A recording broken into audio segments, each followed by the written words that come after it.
dirt. Say it again, man, and that's a reverse. Never rehearse. Jumping in first. Call up the nurse, put the beat in the hearse. Welcome back for your final session, session number 12. In session number 11, we talked about many are called. Today, we're going to talk about few are chosen. And if you've made it to this session, congratulations, you have been chosen. Now, in my last session, I also said that our next session would be 30 days. Now, I didn't mean that you should wait 30 days to watch this video.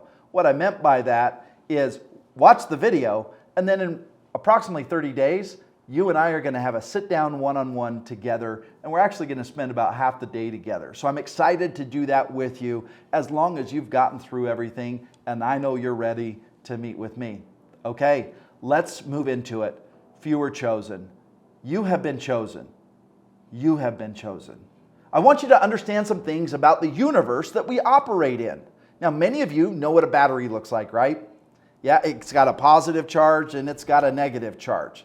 Now, that battery, it cannot and will not work if it has two negative charges or two positive charges. There must be a positive and negative. Maybe you've heard this statement, there must be opposition in all things. And that is very true in the universe we live in. So in any circumstance in life, in order for a circumstance to even exist, there must be a positive charge and a negative charge.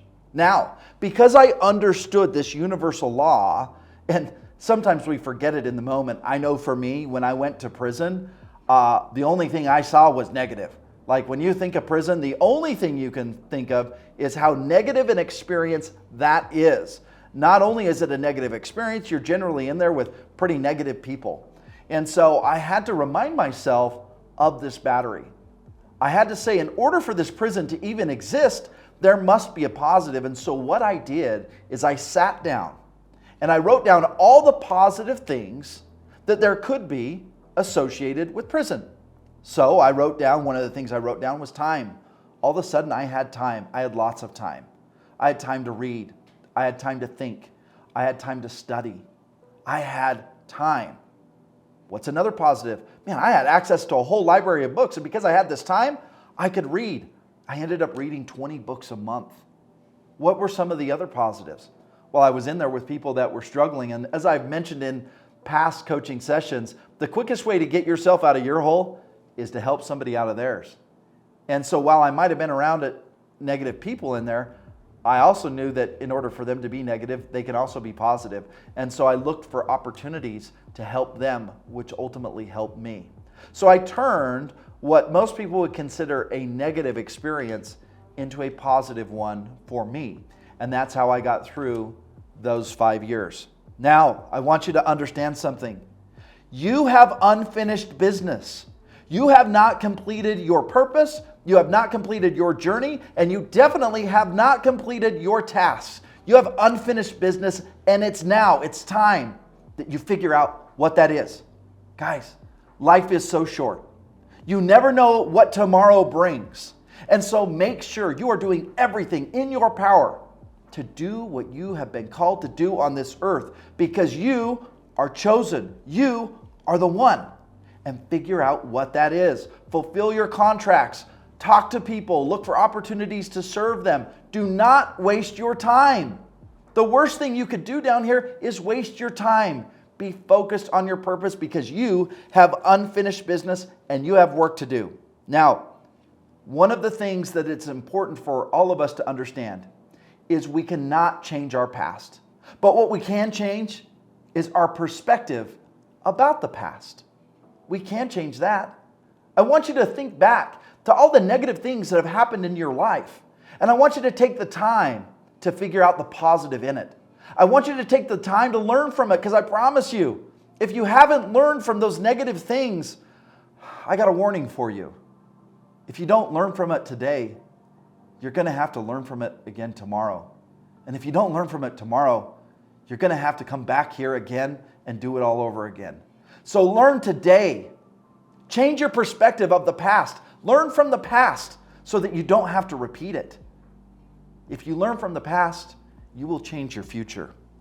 Now, I want you to understand something. So many people, we carry this anger, this unwillingness to forgive. I want you to say, I'm not bitter, I'm better. I'm not bitter, I'm better. If you'll do that, it changes everything. When we hold on to that negativity, when we hold on to this bitterness, when we don't forgive, it slows us down. We can't progress. We cannot fulfill our purpose. And I'm going to teach you an exercise here in just a few moments of how you can, one, feel gratitude, but also how you can let go of that bitterness and become better. If you don't have what you want, it's because your perspective opposes your potential. Change that perspective. Change that perspective right now so that you can achieve your potential. Listen, your perspective, it changes the game. It absolutely is a game changer. How you perceive things changes everything. And for me, I have what I like to call prison perspective. Listen, I ate horrible food in prison for 5 years. My perspective of food has completely changed. I'm so grateful to have options to be able to eat what I want, when I want, how I want. I have that prison perspective. Change your perspective on things.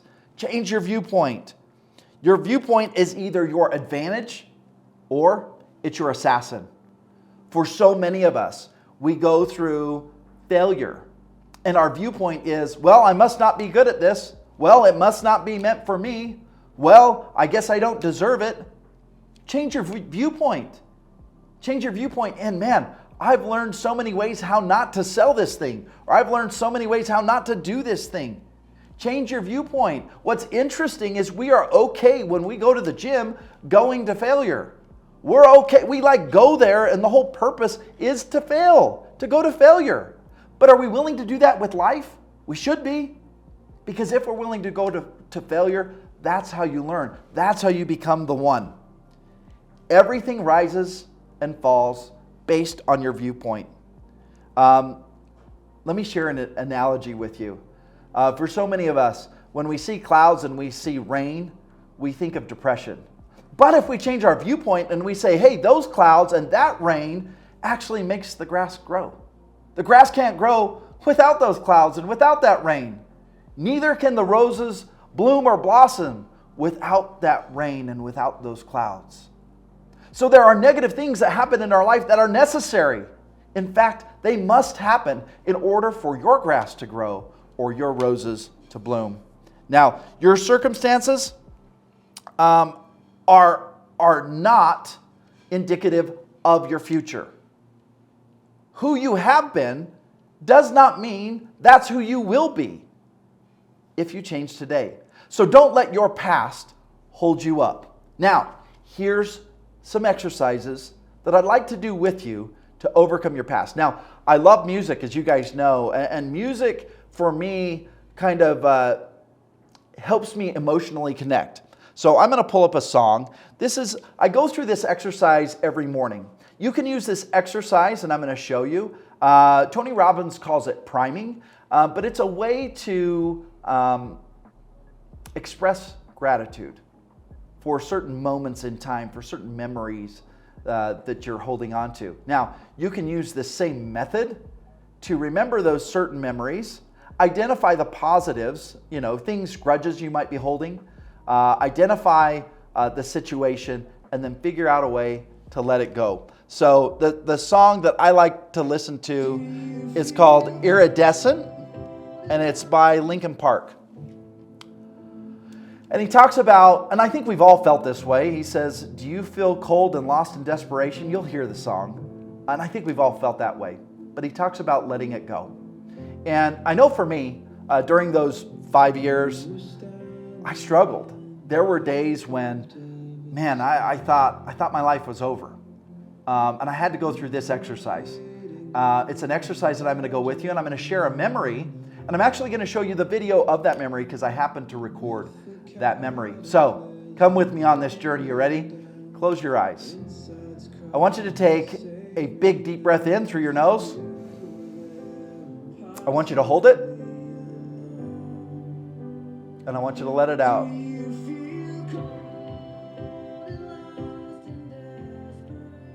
Another big deep breath in. Hold it. Let it out. Final deep breath in. Hold it.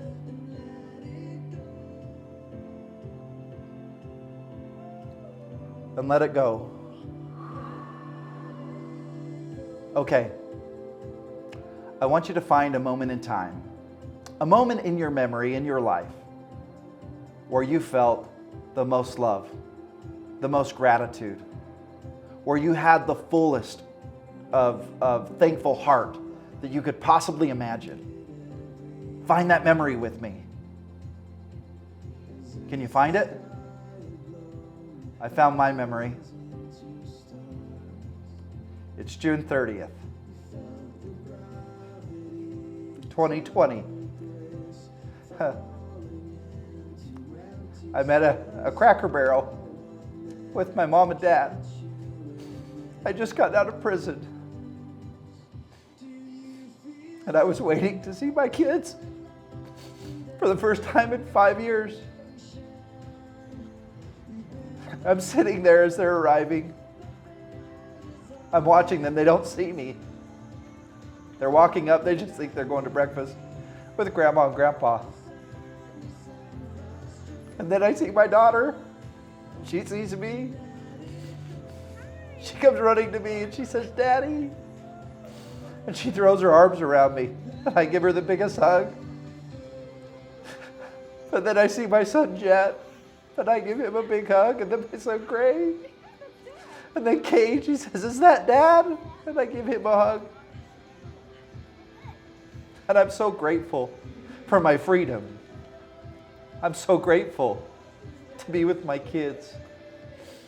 I'm so grateful for the things that I had gone through that gave me this perspective of holding my children that day.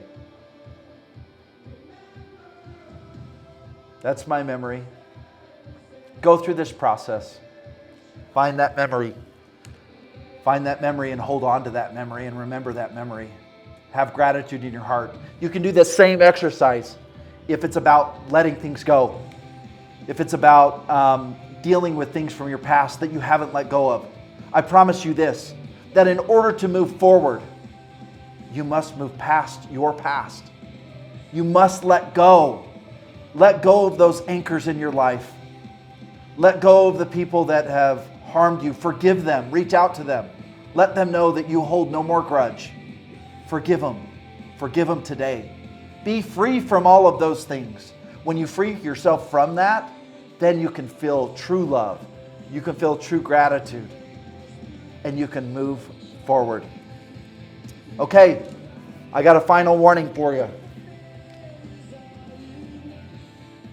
You've now completed 12 sessions. Listen, Team Negative, they don't want you to know the things that I've taught you. They don't want you to be happy. They don't want you to find success. And so there's going to be obstacles and things that are going to come into your life that are going to make it hard. I want you to understand when those things come, you say, "Hey, Shane told me this would happen."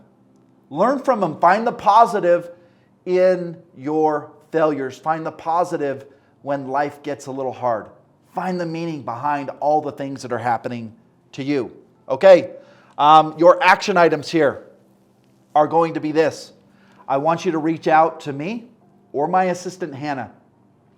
And my number will be at the bottom of this. You can text me, you can text Hannah. Her number will be there too. And I want you to schedule a time for you and I to meet. We're going to spend half a day together. I'm going to have you watch a YouTube video. This YouTube video says, "I must keep going." Watch it. It's a powerful video. I have a book for you that I'll give you. It's called In Tune with the Infinite. And now that you've completed all these sessions, you are now ready to read the greatest book that nobody knows about, In Tune with the Infinite. I found this book in prison, actually in this book right over here. I just opened it up and started reading it. It was written in 1898 by Ralph Waldo Trine, one of the most powerful books on planet Earth. I'm going to give you a copy for you to read because you're now ready. I want you to begin teaching others what you've learned. whether that's a spouse, a family member, or just your friend. Start sharing with them some of the things that you've learned from these coaching sessions. Remember, the more you teach, the more you learn. And lastly, I want you to spend an hour at this moment in time, an hour every day focused on mindset training. If that means you got to wake up earlier and plan your day to do that, do that. Mindset training includes reading, writing, teaching, praying, saying honest lies, all of those things. And so it might not be an hour straight. It might be you spend 10 minutes in your honest lies, and then you spend another 20 minutes writing at a certain moment in time, and then maybe before you go to bed, you spend the last half an hour reading. But get an hour a day in mindset training. Okay, you have now completed these sessions. Thank you so much for going on this journey with me. Now, just because we completed these coaching sessions doesn't mean I'm done. We're going to be producing other videos, other training videos on sales, on mindset, and just on life in general. So stay tuned and follow me on Instagram, Shane Baldwin _. And if you're not following our YouTube channel De Novo Sales, subscribe today. Until I see you in my office, thanks for tuning in.